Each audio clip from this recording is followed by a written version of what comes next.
kababayan ko, hindi po ako narito. You can say in English kasi para maintindihan din ni ano. All my fellow Filipinos, now this is my side. Listen, look, and listen, and learn.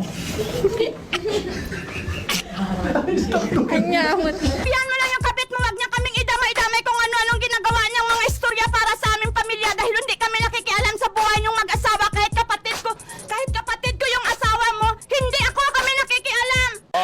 May nag-request na sa'yo ng hotdog. Tapos sabi nanay ko, hotdog, yung pinili mo potlong. Tapos nagreklamo nanay ko, nagalit ka?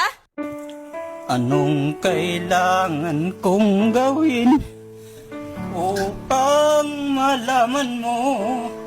Yung panty pala, ibalik mo. Paano ka pati magpapanty? damit. Akala ko ba lalaki ka? Dapat brief.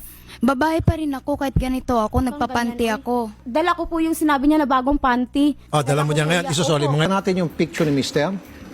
Okay? Yun po. Ayan, picture.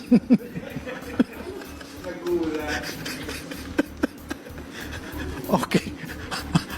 So, maganda.